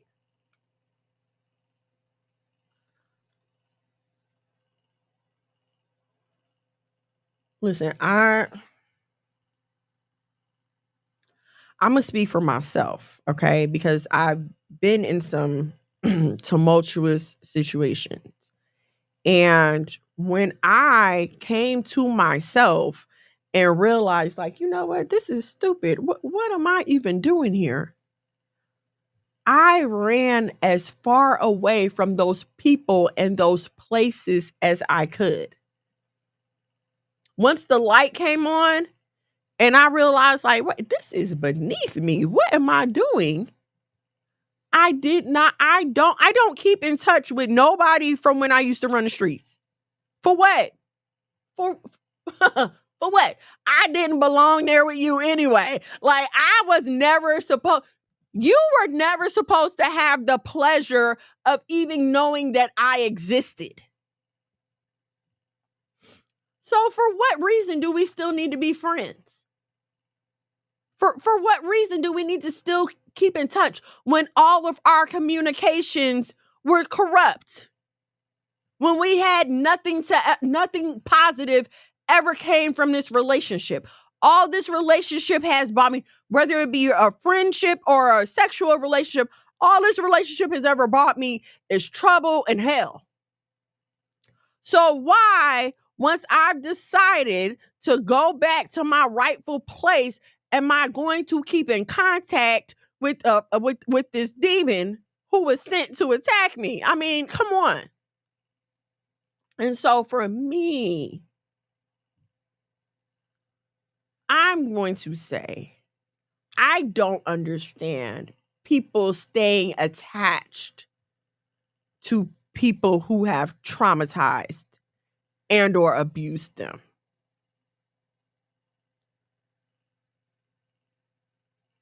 Like, me and my husband just don't have that history. There's nothing traumatic there. There's nothing there that's just like mind blowing. Oh my gosh. And I'm not saying that it can't ever be. I'm not saying like that, but that's not what our relationship was built on. And so you can't, I don't want to say you can't, because with the Most High, nothing's impossible. Okay. But let me just say in general, for y'all that's trying to live righteous, or you're trying to come back from righteousness, you've been out there backsliding or whatever, you're trying to come back to righteousness. That is very, very hard to do, trying to carry the people that you was backsliding with into your new life. When someone gets on, when they let you out, in some cases, I know when they let you out on bail, or definitely like if you're on parole or probation, you're not supposed to socialize with other convicted felons. And I know that's not fair. Conviction is in the past, blah, blah, blah, blah, blah. Listen, let me explain something that I had to realize, okay? By the time that you become a convicted felon, it is because you've had a track record of behavior, and it finally came to the point that, okay, we have to put you in jail. Something has to be done about you. You didn't just get up one day, accidentally run a stop sign, and become a convicted felon. No. There were warning signs. There was behavior. You did things. You got a couple of tickets at first. You got a warning at first. You went before the judge a few times. They gave you community service or something like that. You didn't just wake up and end up being a convicted felon. And so your record has proven that you have a propensity toward a certain type of behavior. Therefore, you and other people with this same propensity need to stay separated in order to hopefully keep you both out of trouble, right? I don't understand why y'all refuse to apply the same principle to your life. And it's the funniest thing, because it's like, when y'all decide y'all done with y'all baby daddy, you have no problem taking his kid and running away from him. When you decide that, if he not going to do what I want him to do, then he just ain't going to have none. You have no problem taking his kid and disappearing. You can ghost him, no problem. No problem. But you can't ghost the one that was beating you upside your head. You won't ghost the one who cares nothing about you. And let me read some of these comments. Thank you, Ralph. Ahava, shalom, shalom, hey sis. It's autumn. You gotta tell them no.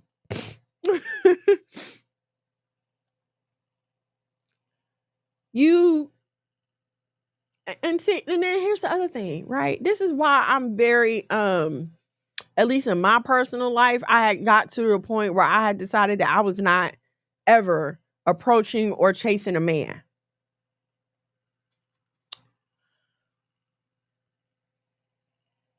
Because once you start chasing a thing, sometimes it doesn't become about the thing anymore. Sometimes it's just about the chase. Okay. Like if you've ever kind of like been feuding with another girl over a dude or whatever, like sometimes you don't even like the dude for real. You just don't want her to have him. Or you really don't care about him. You just want to say that you won. And so you'll keep pushing and keep doing things. No, good and well that you're misleading this person, but you'll keep on doing it, not because you want them, because you want to say you won, or because it becomes about something else. It's like I have explained to my kids before. People like the idea of you, but once they really get to know you and have to sit down and deal with you, they may decide like, you know what, this ain't what I thought it was. That happens all the time. And so a lot of times you'll be beefing with a female about this certain dude because you like the idea of this dude. You want to be seen with him. He that guy. He got motion. So you want to be seen with him. And then it gets to the point where it's not even about the man anymore. It's just about, again, you being able to say that you won. What are you going after? And then you win him, and then what? Okay, you won the dude, now what? Now you find out he's a loser. Now you find out he's a bum. And now you trying to give him away to old girl, but she don't want him no more. She done moved on. And now there is so much to be said for a woman, a lady, to stay in her place. When you get out of line and out of order, you take yourself out of your hedge of protection. Okay? Like, listen, my husband knows where I'm going to be at because that's my hedge of protection. All right. Now, once I get out here and decide that I'm going to go somewhere and not let him know where I'm at, how can I expect to be protected anymore? It's the same thing with the Most High. He gave you a hedge of protection. You can go here, here, here, and here. You can do this, this, this, and this. But once you step outside of that law, once you step outside of my rules, now I can't protect you. There's a reason I told you not to do that. There's a reason I tell you to avoid the police as much as possible. Because once you step out, once you get into that protection once you get into that realm of police involvement, now my power is limited. If you stay on this side of the law, I got you. There's nothing anyone can do because you haven't done anything out of line. But again, y'all want to go out here, y'all want to get out of line, attempting again to have a life that is not meant for you. Attempting again. Y'all are out here fighting to join these women in hell. When it comes down to it, you're fighting to join them in hell.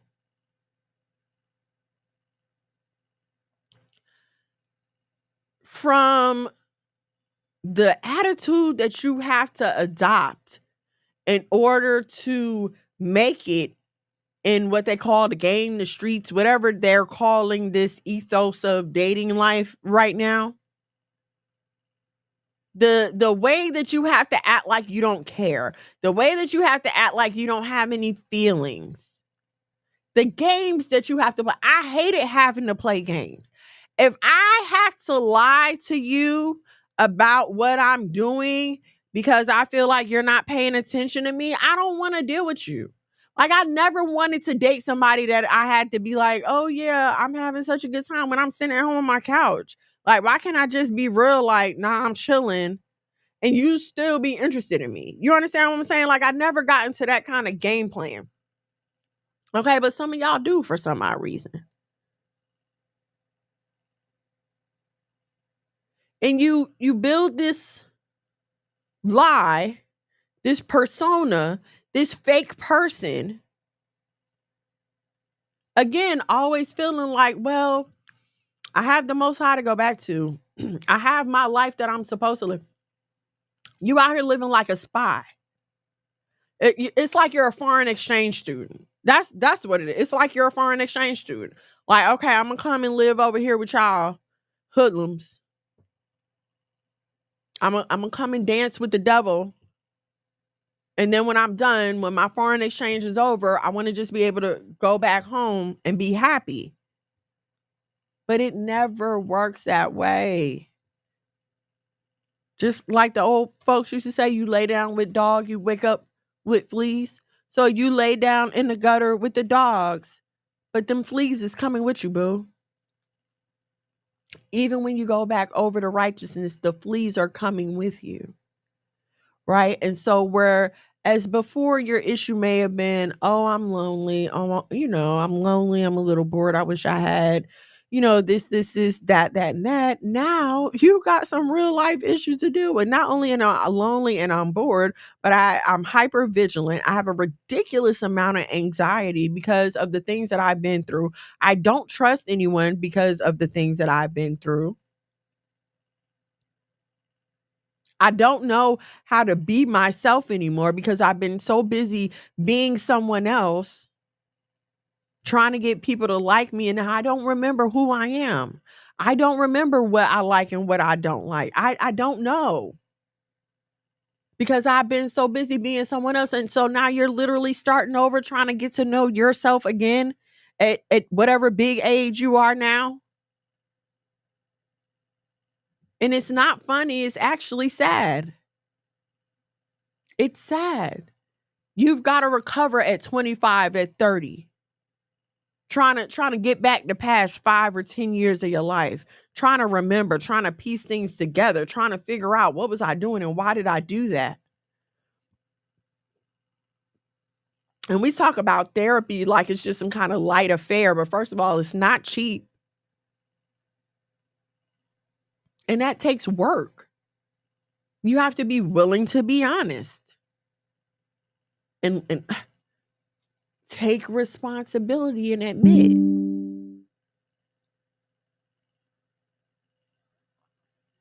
Take responsibility. Once you get up out the gutter, you've got to be willing to admit, yeah, I put myself there. It's my fault that happened. Because until you're saying it's my fault that happened, that's the only way you can continue with, this is how I'm going to make sure it doesn't happen again. As long as it's his fault and her fault and their fault, him, her, and them are going to be the only ones that can save you because, again, it's their fault. But once it becomes your fault, now you can go on the process of correcting yourself. I know it's, man, like, yeah, it looks good out here. You know, they posting the vacation pics or the pics in the drop top and da-da-da-da-da. And what you have to understand is just like them soap operas was staged, so is that social media life. So are these reality shows. Nobody has that much drama all the time. All the time, honey, nobody wants to be around that much drama. Life should not be that way.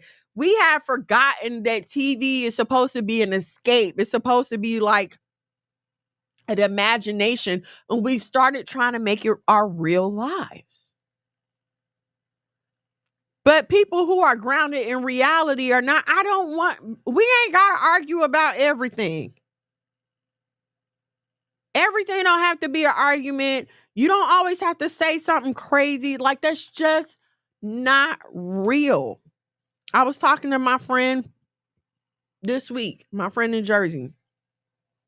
And I mean, this is my girl. Like, we met in college. We've been friends for a very long time.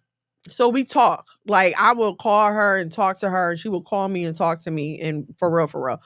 And so she was telling me how, like, she just been like unhappy with her life. Like, she's been feeling like she should be having more, she should be doing more.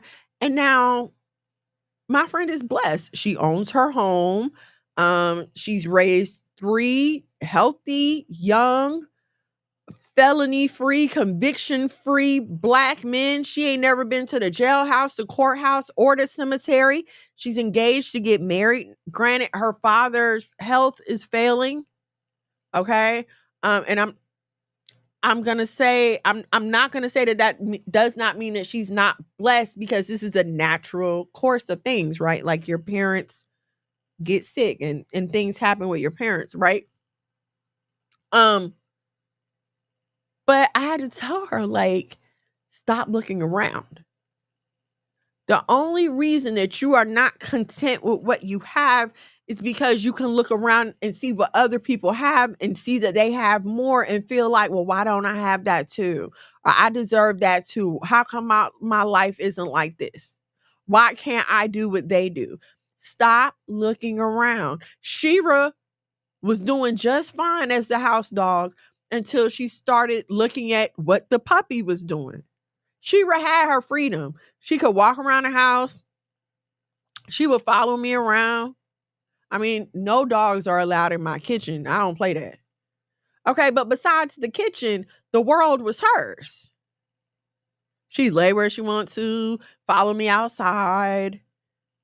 But now she's confined to a cage because she was so busy wanting what the puppy had She's imprisoned herself to the puppy's life. That wasn't her life before. She had freedom. But she traded her freedom for captivity. Ma'am, sis, cousin, that's what y'all are doing. You're trading the freedom of your spirit. You understand? You know how you feel about yourself when you're doing good? In particular, when you single, come on, you know how you single and you feeling good about yourself, like everything's good, the job is good, your bills are paid. As long as listen, back in the day, as long as my rent was paid, I was good. I could eat in the house. I can do everything in the house. As long as my rent was paid. So you know that peace that you get from knowing your bills is paid, everything taken care of, your job good, you good, life is great. I'm gonna go home and turn on whatever I got on TV, cable, YouTube, TV, whatever I got on, and I'm gonna enjoy myself. You know that feeling?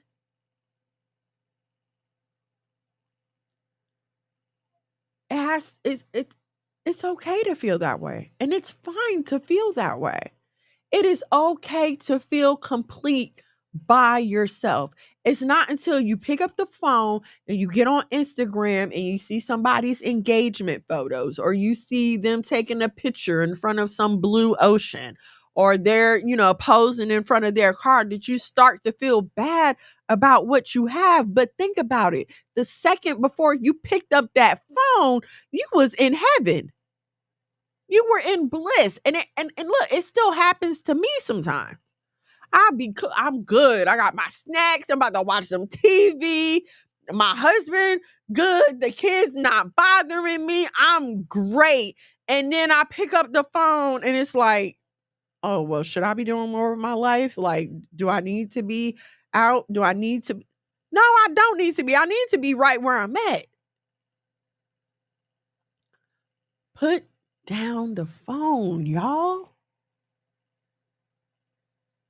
You know what else I found helped? Classic TV. I had to stop watching so much reality TV and so much of just so much of today's content. Because it will have you discontented. You will either be discontented or you will be angry. Paxton and Atticus! Hey, Paxton. I like that saying. Yeah, that's what you got to do. You got to stop looking around at what everybody else is doing.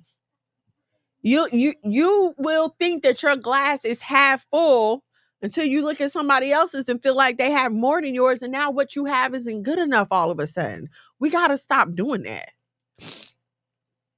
It sounds like us freaking Israelites. Shira might be just, she might be. She might be the way she acting. Atticus, where's Atticus? No, he didn't. I saw him come down here. Atticus, come on, boy, stop playing. Oh my goodness. So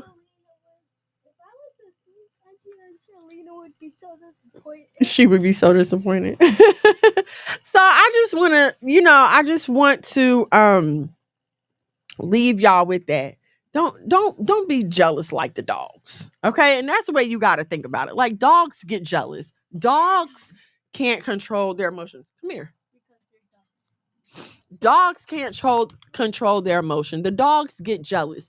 You, as a human with your superior intellect, should be able to know better, especially us who claim to be having the fruit of the spirit. You should be able to exercise the self-control. You understand what I'm saying? The awareness of thought to know that I'm content in all things. When I have a lot and when I have a little, I am content. I am thankful.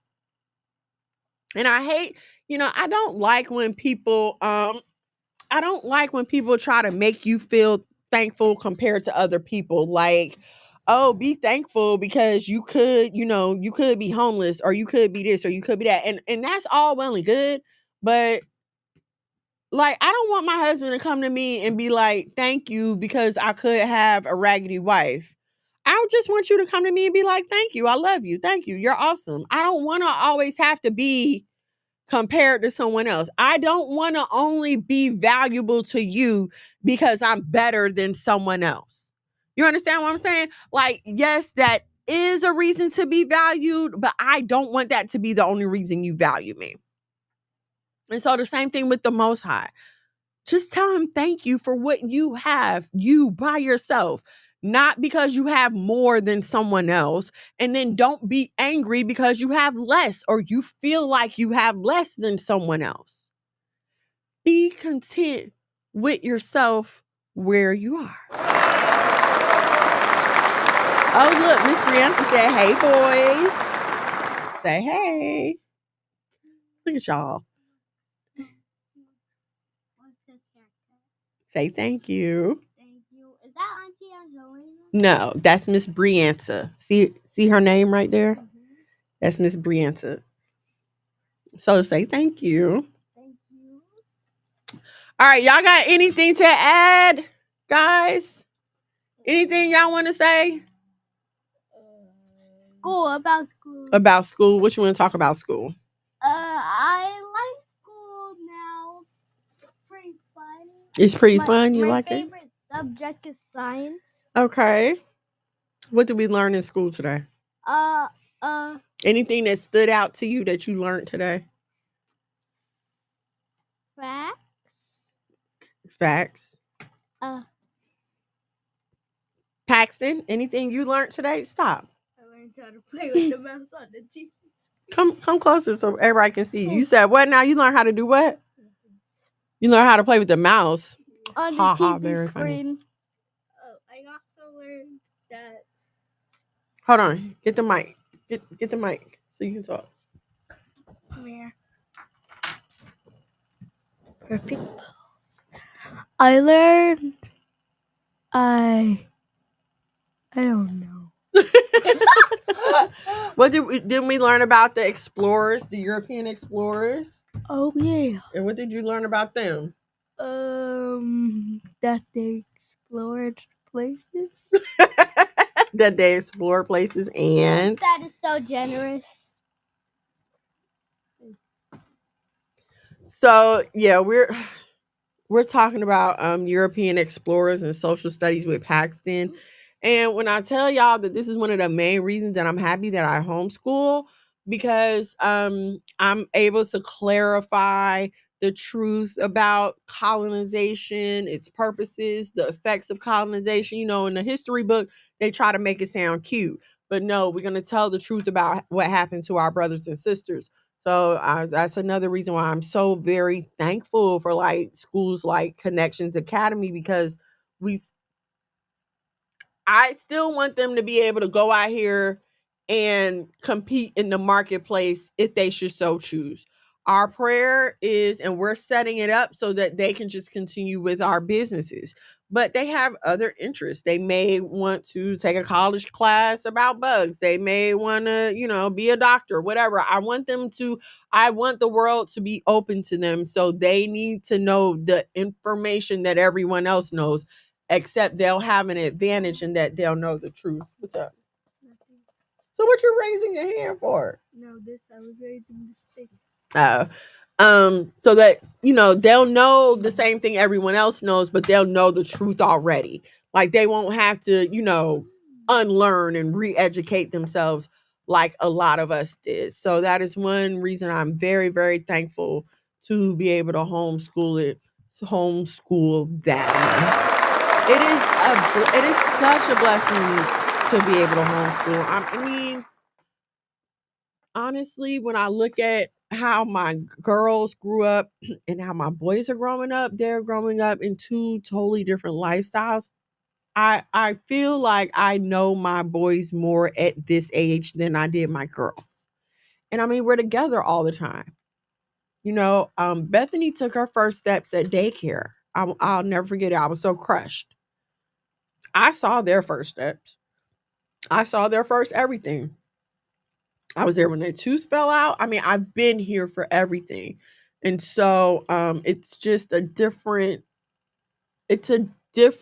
degree of raising your children. And I love it. I'm very, very thankful for the opportunity. I'm thankful to the Most High. I'm thankful to my husband for allowing it to be and for providing for us so that, we can have this, right? We got a good daddy. We got a good daddy. I have to say something. Okay, go ahead. What? Get the bouncy house and the t-shirt from Top Tier Parties. It is super lit. Super lit. Top tier parties. We got your bouncy houses, your tents, your tables, and your chair rentals for the for the Metro Atlanta area at Top Tier Parties.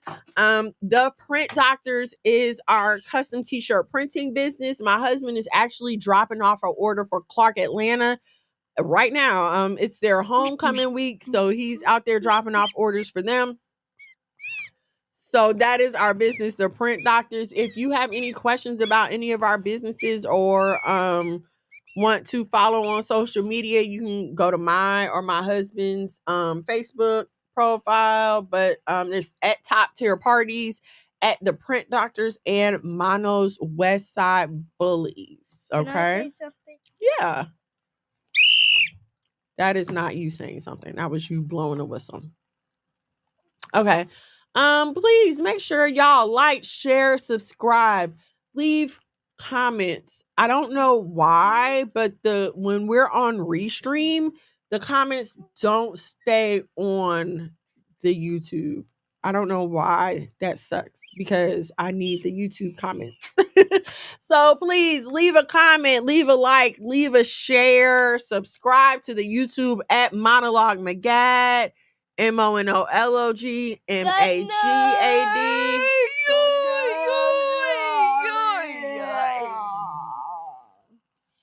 Are y'all finished? Yeah. Good night. All right, not good night yet. One last thing I would like to leave you all with, and it may be the most important thing: repent and turn from your sins. Repent and turn from your sins. The kingdom of the Most High is at hand, y'all. I don't know if y'all are paying attention to what's going on with Israel and Iran, and Palestine and in the Middle East.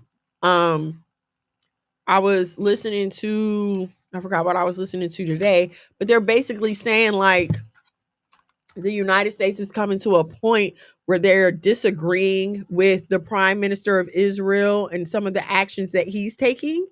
And so it's putting the government in a hard position because it's like they want to and they feel obligated to support Israel, but not necessarily Israel's leader. They were coming down on Israel for stopping humanitarian aid from getting to Palestine. Okay, so now we're looking at another possible level of conflict here. I don't know how many more signs you guys need, and stop listening to man trying to make human logic out of everything that is going on around here. You see the hurricanes, you see the tornadoes, you see the earthquakes, you see the fires. It's freezing here in Georgia, but like on the west coast, parts of the west coast is on fire. I mean, not to mention what's going on in the rest of the world here, okay? There's unrest literally in every corner of the world. They keep talking about inflation. Do you not remember in Revelation where it talks about a loaf of bread being a day's wages? That is very real. I don't understand why we see the things unfolding in front of us. It's like y'all don't want to stop until you get to the red light instead of beginning to stop when you see the light turning yellow, knowing that it's going to turn red. Okay, the light is turning yellow now. Time to pump your brakes. Time to repent. Time to get right with the Most High before it is too late. All right. We love y'all so much. Thank y'all for hanging out with us this evening.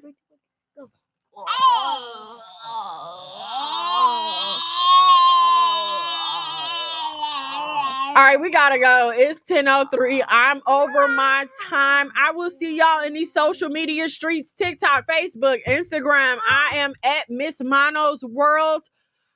I will see y'all back here next week. Same black time, same black station. Thursday, 8 o'clock. More Why Boaz Don't Want Your Ass. YouTube and Facebook. And I will be back live on TikTok, but my phone died today. That sucks. All right. I love y'all so much. Don't forget to repent. Turn from your sins. Get in prayer. Pray. Talk to the Most High. Be honest with Him. Cast your cares unto Him because He cares for you. Take His burden, okay? His yoke is easy and His burden is light. So take that, trade your cares for His. All right, we love you so much. Shalom. Good night. Good night. Mono. Living super clean. Daddy came One time for my king doing king things. All these hoes cause he know he got a good thing. I Tune submit. in to Why Boaz Don't Want Your Ass with your host, Miss Mono. Shalom and shalom, sisters and cousins, and praise the Lord, saints. It's your favorite housewife, Miss Mono. Every Thursday from 8 to 10 p.m. Live on YouTube at Miss Mono's World and Monologue Magad. Now also available on the Saya TV on Roku and Fire Stick. Why Boaz Don't Want